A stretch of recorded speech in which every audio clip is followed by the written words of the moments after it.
안녕하십니까. 어제 잠깐 이제 언급을 했습니다만은 박근혜 대통령 출당 이 부분에 대해서 오늘 좀 상세하게 여러분께 말씀드려 볼까 합니다. 에, 먼저 단언을 해가지고 박근혜 대통령 출당은 어떤 의미냐, 그것은 이렇게 비유하면 됩니다. 뭐냐, 어떤 부모가 평생을 두고 헌신하고 그 가족을 위해서 온몸을 다 희생했다 그 말이에요. 그런데 세월이 가고 나이가 늙고 병이 들었어. 그러니까 이제 더 이상 얻을 것도 없고 나올 것도 없다. 이제 짐이 된다 하고는 그 자식들이 내쫓아버리는 거, 그와 같이 딱 비유할 수 있습니다. 이제 세상에는 그런 폐륜도 상당히 있어요.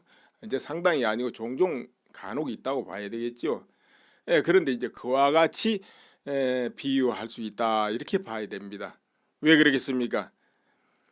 한나라당 시절부터 새누리당 이렇게 10년 20년 동안 박근혜 대통령이 얼마나 그 당을 살리기 위해서 헌신해 왔습니까? 또 그리고 그 당의 이름으로 출마했던 모든 국회의원 그리고 시도지사 등등 지방자치제 의원들 모두가 박근혜 대통령의 도움을 받지 않고 당선된 사람이 그 얼마나 되느냐 이거죠. 거의가 다 그 영향을 입고 당선이 됐다.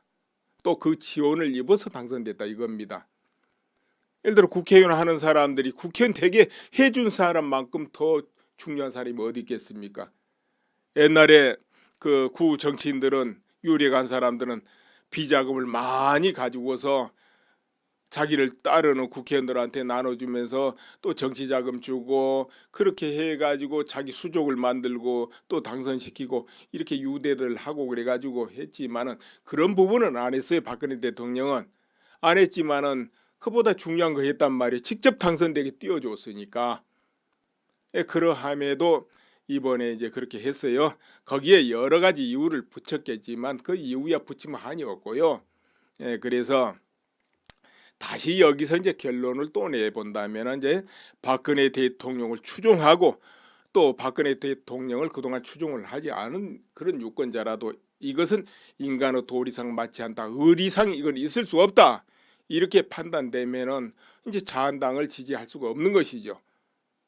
그래도 지난 대선 때는 그래도 정권이 넘어가서 이 국가가 안보가 위태스러운 것보다는 그래도 홍준표가 당선된 게 안 낫겠나 이러고 이제 참 홍준표에 대해서 개인적으로 지지하지 않고 좋아하지 않지만 이 표를 행사하는 경우도 많았다 이 말이에요. 박근혜 지지자 쪽에서 눈물을 먹고 물론 이제 홍준표 대표가 당선됐으면 지금처럼 제2차로 국정원 뭐 특활비를 조사한다 뭘 한다 이 난리는 안 하겠죠. 그리고 또 홍준표는 뭐냐면은 탄핵 자체는 자유로우니까 굳이 박 대통령 얽어 내가지고 할 이유가 없으니까 공정한 재판 받게 할 수도 있고 이런 건 있었을 겁니다. 그러나 이미 정권은 넘어가 있습니다. 이제 안보가 어떻게 되고 이거 어쩌고는 이거는 국가 운명이지 이제 다른 수 없어요. 여기서 내년에 시도지사 뭐 더 저쪽으로 넘어간다고 해서 달라질 거 아무것도 없고요. 국회의원 선거 3년 있다 합니다.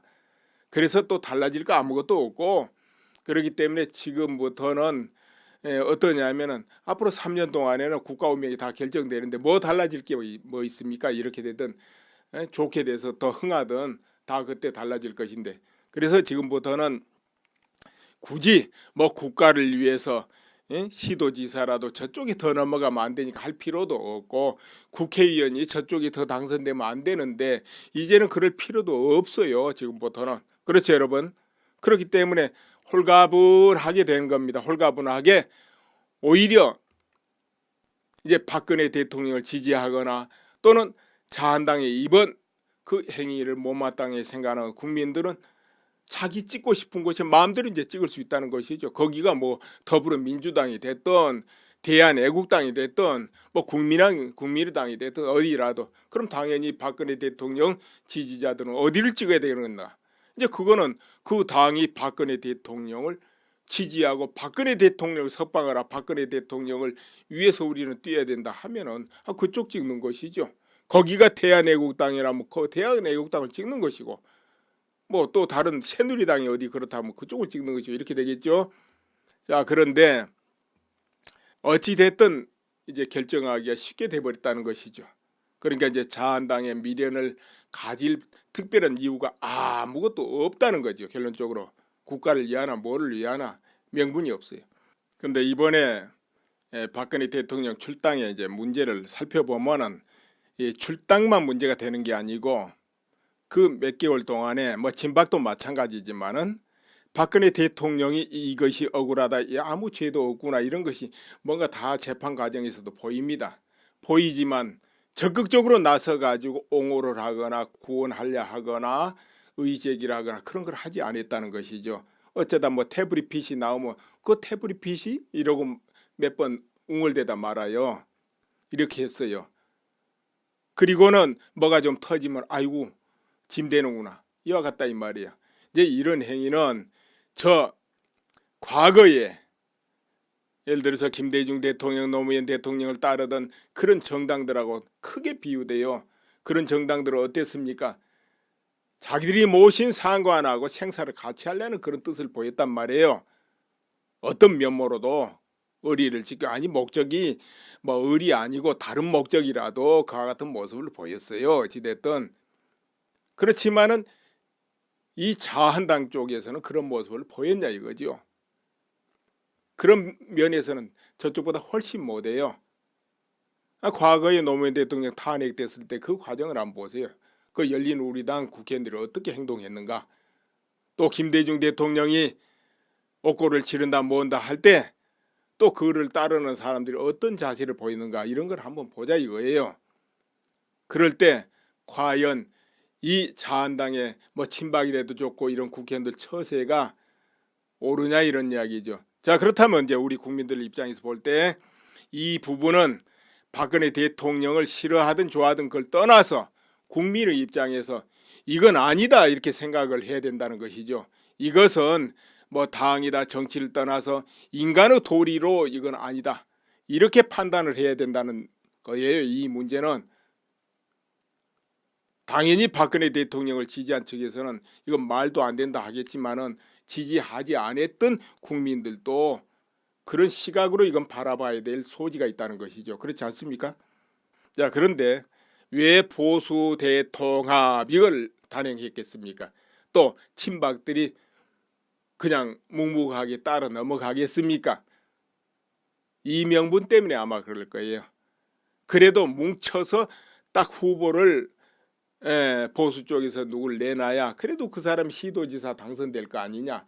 갈라져서 몇 명씩 나오면 떨어지고 결국은 저 더불어민주당이나 이런 데 쪽이 당선되니까 그거라도 막아야 될 거 아니냐. 이런 명분이 아마 통했을 겁니다. 그런데요.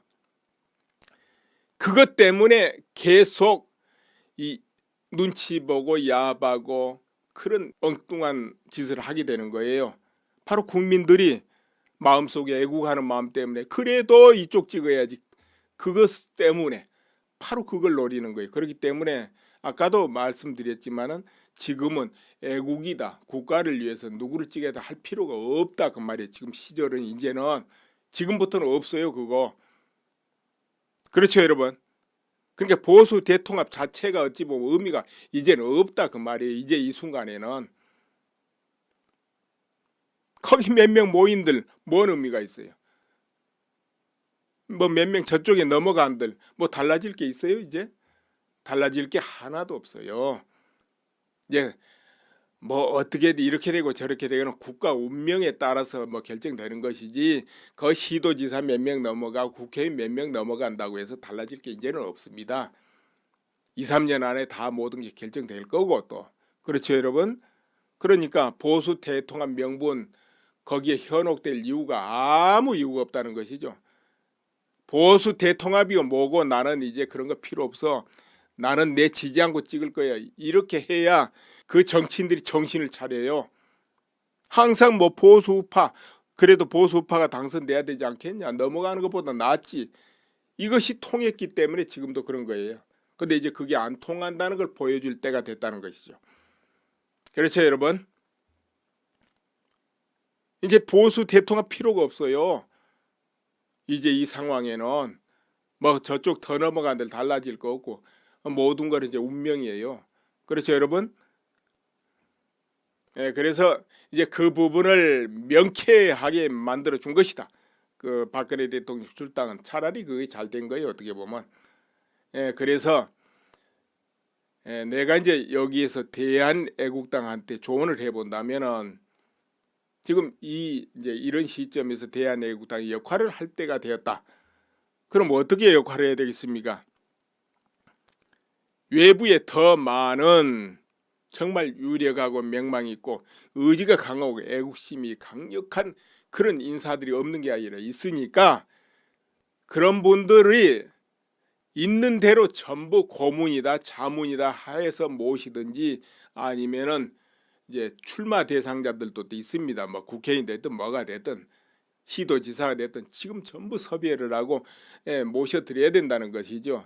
이제 연세가 많은 분들 뭐 이런 분들은 출마 안 하시면은 그런 분들은 고문 자문으로 모시고 해가지고 저 국민이 볼 때 뭔가 되는 애국당이 커지고 뭘 몇 개도 되겠다 이런 모습을 보여줘야 된다는 것이죠. 그렇게 하고 이제 박근혜 대통령을 지지하는 유권자 측은 당원에 가입을 하고 또 그들이 지원하고 이렇게 해서 그 밑 저변이 이제 넓어진단 말이에요. 아무래도 당원이 많아지고 당이 좀 자금이라든가 이런 게 좀 숨통이 트이고 뭔가 움직일 모습이 보여야 또 정치하는 사람들도 기대를 가지거든요. 안 그러면 정치하는 분들이 대한애국당이면 아무리 뜻이 좋다고 해도 거기 참여할 수는 없어요. 정치란 거 그렇게 단순하지 않기 때문에. 그렇죠? 그래서 밑에 저변도 튼튼해지고 지지 국민도 많아지고 그러려면 아까 말한 그런 외연이 넓어져야 된다는 것이요. 지금처럼 이제 그 소수 단순해 가지고는 좀 한계가 있다고 나는 봐집니다. 물론 그분들이 열심히 하고 또 당을 만들고 애를 쓰고 한 건 다 알지만은 이제 그 밖에서 좀 제3자가 볼 때 시각이 그런 게 있으니까 넓히고 그리고 현역 국회의원도 또 중요합니다. 어찌 됐든 그러면은 또 뭐 자한당이 됐든 어디가 됐든 좀 거기서 떠나야 될 입장이 있는 그런 국회의원이 있다면 적극적으로 섭외해서 이렇게 모이게 만들어야 된다는 것이죠.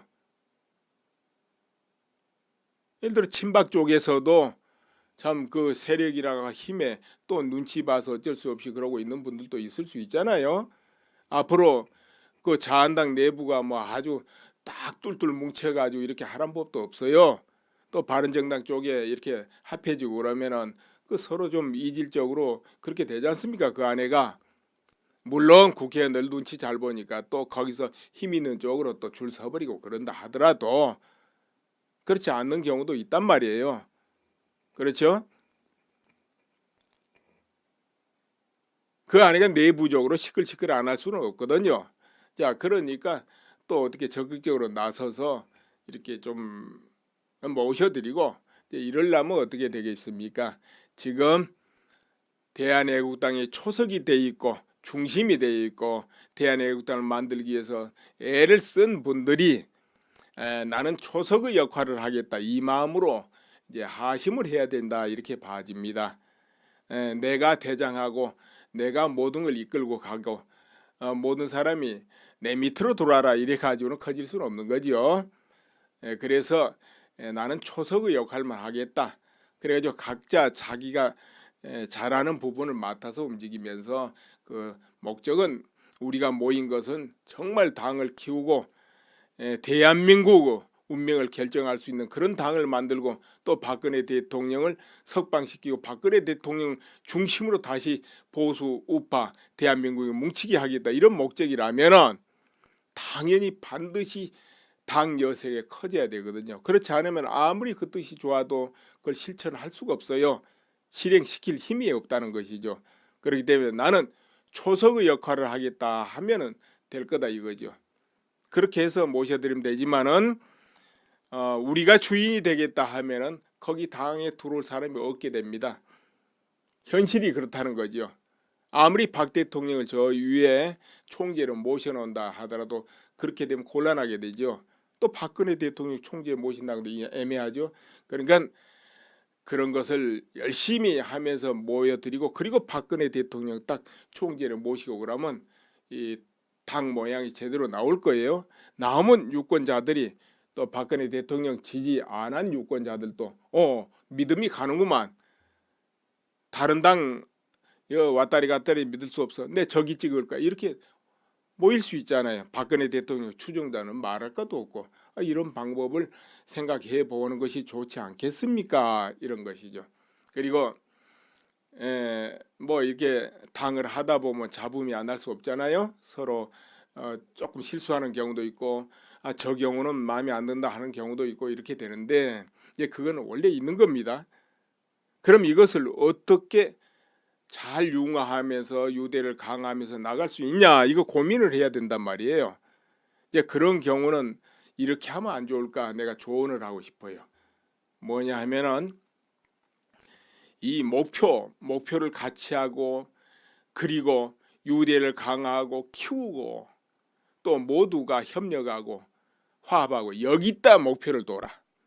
그러니까는 잘했냐 못했냐 조금 누가 실수하냐 여냐, 여기 너무 이 비중을 크게 두지 말고, 그것은 좀 비중을 낮추고, 큰 목적은 뜻을 모으고 힘을 키우고 같이 유대를 강화하고 여기다 목적을 둬라 이거죠. 그렇게 하면 이제 잘자는 뭐 어떤 혹은 잘못, 아니면 그 중에 누군가 자기 힘을 키우려고 하는 경우도 있고 그럴 거예요. 그런 경우는 내부적으로, 외부에서 떠들지 말고 내부적으로 당은 당규, 규칙 이런 거에 의해서 협의를 하고 의논을 하고, 또 제재도 하고, 때로는 용서도 하고, 때로는 고치기도 하고, 그렇게 해서 나가라 이거죠. 그리고 각자 맡은 것이 다 능숙한 분야가 다릅니다. 평생 익힌 게 다 다르니까. 그러면은 각자 자기가 잘할 수 있는 분야만 맡으라 이거예요.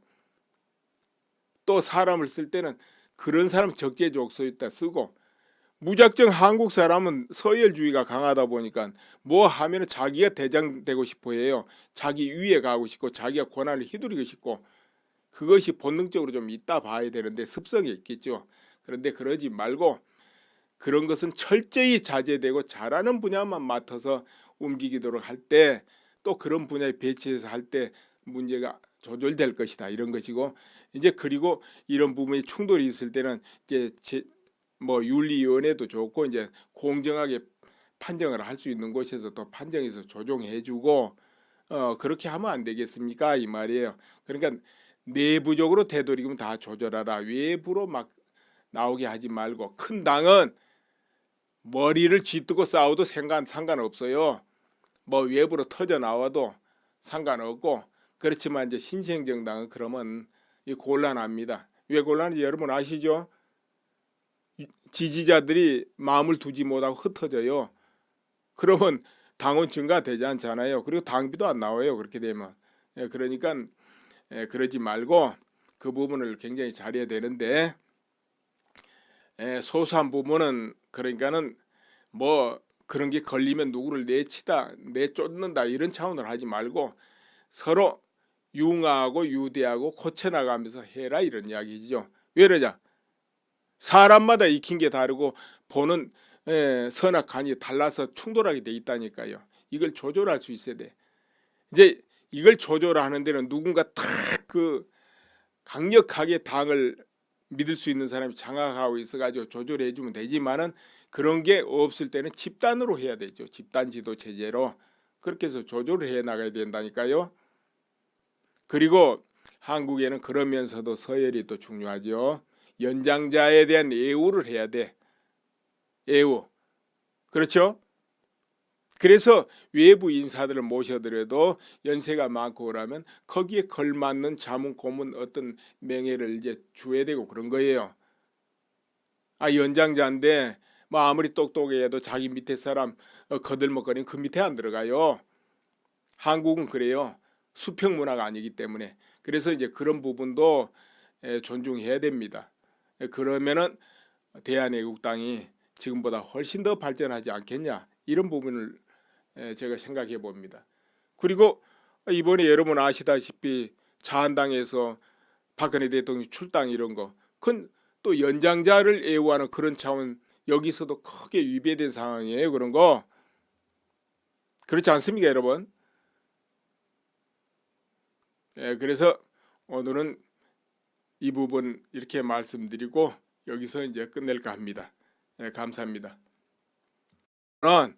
용서도 하고 때로는 고치기도 하고 그렇게 해서 나가라 이거죠. 그리고 각자 맡은 것이 다 능수관 분야가 다릅니다. 평생 익힌 게 다 다르니까.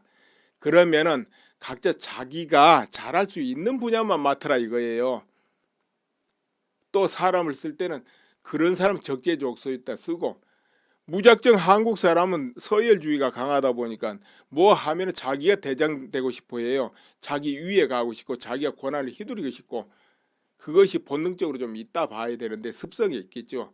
그런데 그러지 말고 그런 것은 철저히 자제되고 잘하는 분야만 맡아서 움직이도록 할 때, 또 그런 분야에 배치해서 할 때 문제가 조절될 것이다 이런 것이고, 이제 그리고 이런 부분이 충돌이 있을 때는 이제 뭐 윤리위원회도 좋고 이제 공정하게 판정을 할 수 있는 곳에서 또 판정해서 조정해주고 그렇게 하면 안 되겠습니까 이 말이에요. 그러니까 내부적으로 되도록이면 다 조절하라. 외부로 막 나오게 하지 말고, 큰 당은 머리를 쥐뜨고 싸워도 상관없어요. 뭐 외부로 터져 나와도 상관없고, 그렇지만 이제 신생정당은 그러면 곤란합니다. 왜 곤란한지 여러분 아시죠? 지지자들이 마음을 두지 못하고 흩어져요. 그러면 당원 증가되지 않잖아요. 그리고 당비도 안 나와요. 그렇게 되면. 그러니까 그러지 말고 그 부분을 굉장히 잘해야 되는데, 소소한 부분은 그러니까는 뭐 그런 게 걸리면 누구를 내쫓는다 이런 차원으로 하지 말고 서로 융화하고 유대하고 고쳐나가면서 해라 이런 이야기죠. 왜 그러냐? 사람마다 익힌 게 다르고 보는 선악간이 달라서 충돌하게 돼 있다니까요. 이걸 조절할 수 있어야 돼. 이제 이걸 조절하는 데는 누군가 딱 그 강력하게 당을 믿을 수 있는 사람이 장악하고 있어가지고 조절해 주면 되지만은, 그런 게 없을 때는 집단으로 해야 되죠. 집단 지도 체제로 그렇게 해서 조절을 해 나가야 된다니까요. 그리고 한국에는 그러면서도 서열이 또 중요하죠. 연장자에 대한 예우를 해야 돼. 예우. 그렇죠? 그래서 외부 인사들을 모셔더라도 연세가 많고 그러면 거기에 걸맞는 자문 고문 어떤 명예를 이제 줘야 되고 그런 거예요. 연장자인데 뭐 아무리 똑똑해도 자기 밑에 사람 거들먹거리면 그 밑에 안 들어가요. 한국은 그래요.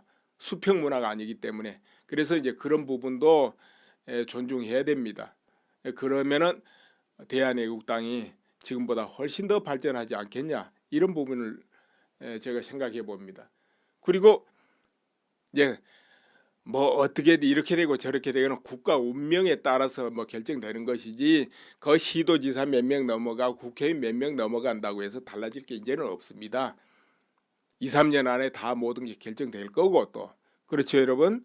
그러니까 보수 대통합 명분 거기에 현혹될 이유가 아무 이유가 없다는 것이죠. 보수 대통합이고 뭐고 나는 이제 그런 거 필요 없어. 나는 내 지지 않고 찍을 거야. 이렇게 해야 그 정치인들이 정신을 차려요. 항상 뭐 보수우파, 그래도 보수우파가 당선돼야 되지 않겠냐. 넘어가는 것보다 낫지. 이것이 통했기 때문에 지금도 그런 거예요. 근데 이제 그게 안 통한다는 걸 보여줄 때가 됐다는 것이죠. 그렇죠 여러분. 이제 보수 대통합 필요가 없어요. 이제 이 상황에는 뭐 저쪽 더 넘어간들 달라질 거 없고 모든 걸 이제 운명이에요. 그렇죠 여러분. 그래서 이제 그 부분을 명쾌하게 만들어 준 것이다. 그 박근혜 대통령 출당은 차라리 그게 잘 된 거예요 어떻게 보면. 그래서 내가 이제 여기에서 대한애국당한테 조언을 해본다면은, 지금 이제 이런 시점에서 대한애국당이 역할을 할 때가 되었다. 그럼 어떻게 역할을 해야 되겠습니까? 외부에 더 많은 정말 유력하고 명망 있고 의지가 강하고 애국심이 강력한 그런 인사들이 없는 게 아니라 있으니까 그런 분들이 있는 대로 전부 고문이다 자문이다 하여서 모시든지 아니면은 이제 출마 대상자들도 또 있습니다. 뭐 국회의원 됐든 뭐가 됐든 시도지사가 됐든 지금 전부 섭외를 하고 모셔드려야 된다는 것이죠. 이제 연세가 많은 분들 뭐 이런 분들은 출마 안 하시면은 그런 분들은 고문 자문으로 모시고 해가지고 저 국민이 볼 때 뭔가 되는 애국당이 커지고 뭘 맺게도 되겠다 이런 모습을 보여줘야 된다는 것이죠.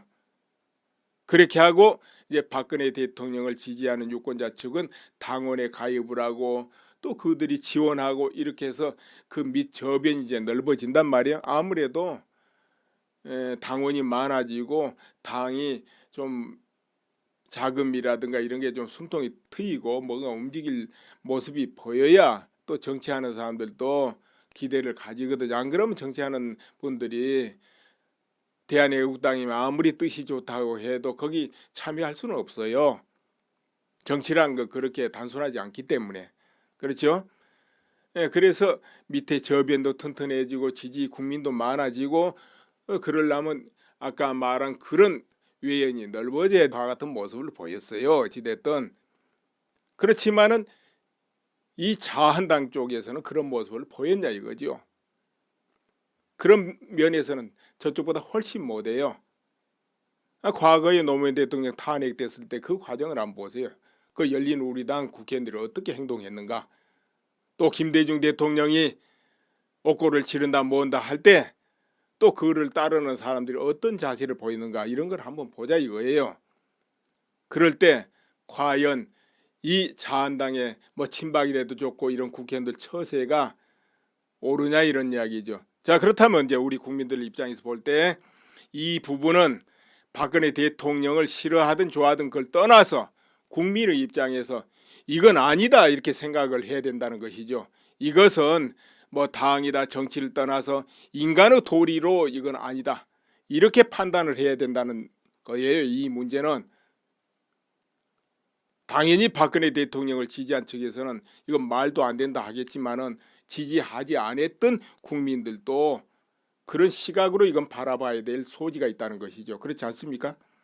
자 그런데 왜 보수 대통합 이걸 단행했겠습니까? 또 친박들이 그냥 묵묵하게 따라 넘어가겠습니까? 이 명분 때문에 아마 그럴 거예요. 그래도 뭉쳐서 딱 후보를 보수 쪽에서 누굴 내놔야 그래도 그 사람 시도지사 당선될 거 아니냐. 갈라져서 몇 명씩 나오면 떨어지고 결국은 저 더불어민주당이나 이런 데 쪽이 당선되니까 그거라도 막아야 될 거 아니냐. 이런 명분이 아마 통했을 겁니다. 그런데요. 그것 때문에 계속 이 눈치 보고 야하고 그런 엉뚱한 짓을 하게 되는 거예요. 바로 국민들이 마음속에 애국하는 마음 때문에 그래도 이쪽 찍어야지 그것 때문에 바로 그걸 노리는 거예요. 그렇기 때문에 아까도 말씀드렸지만은 지금은 애국이다. 국가를 위해서 누구를 찍어야 할 필요가 없다 그 말이에요. 지금 시절은 이제는 지금부터는 없어요 그거. 그렇죠 여러분. 그러니까 보수 대통합 자체가 어찌 보면 의미가 이제는 없다 그 말이에요. 이제 이 순간에는 거기 몇 명 모인들 뭔 의미가 있어요. 뭐 몇 명 저쪽에 넘어간들 뭐 달라질 게 있어요 이제? 달라질 게 하나도 없어요. 이제 뭐 어떻게 이렇게 되고 저렇게 되거나 국가 운명에 따라서 뭐 결정되는 것이지 그 시도지사 몇 명 넘어가고 국회의원 몇 명 넘어간다고 해서 달라질 게 이제는 없습니다. 2, 3년 안에 다 모든 게 결정될 거고 또 그렇죠 여러분? 그러니까 보수 대통합 명분 거기에 현혹돼 잘할 수 있는 분야만 맡으라 이거예요. 또 사람을 쓸 때는 그런 사람 적재적소에다 쓰고 무작정 한국 사람은 서열주의가 강하다 보니까 뭐 하면 자기가 대장 되고 싶어 해요. 자기 위에 가고 싶고 자기가 권한을 휘두르고 싶고 그것이 본능적으로 좀 있다 봐야 되는데 습성이 있겠죠. 그런데 그러지 말고 그런 것은 철저히 자제되고 잘하는 분야만 맡아서 움직이도록 할 때 또 그런 분야에 배치해서 할 때 문제가 조절될 것이다 이런 것이고 이제 그리고 이런 부분이 충돌이 있을 때는 이제 뭐 윤리위원회도 좋고 이제 공정하게 판정을 할 수 있는 곳에서 또 판정해서 조정해주고 그렇게 하면 안 되겠습니까 이 말이에요. 그러니까 내부적으로 되도록이면 다 조절하라. 외부로 막 나오게 하지 말고 큰 당은 머리를 쥐뜨고 싸워도 상관없어요.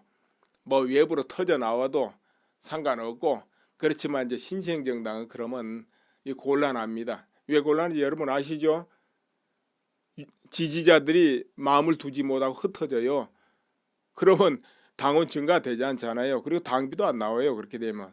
그러니까 그러지 말고 그 부분을 굉장히 잘해야 되는데 소소한 부분은 그러니까는 뭐 그런 게 걸리면 누구를 내쫓는다 이런 차원을 하지 말고 서로 융화하고 유대하고 고쳐나가면서 해라 이런 이야기죠. 왜 그러냐?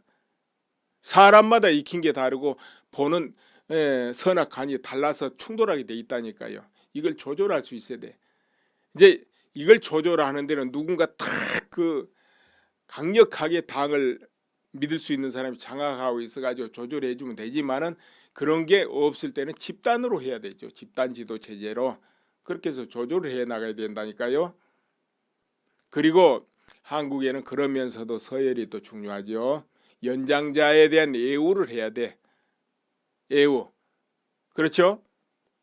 그래서 외부 인사들을 모셔더라도 연세가 많고 그러면 거기에 걸맞는 자문 고문 어떤 명예를 이제 줘야 되고 그런 거예요. 아 연장자인데 뭐 아무리 똑똑해도 자기 밑에 사람 거들먹거리면 그 밑에 안 들어가요. 한국은 그래요. 수평 문화가 아니기 때문에. 그래서 이제 그런 부분도 존중해야 됩니다.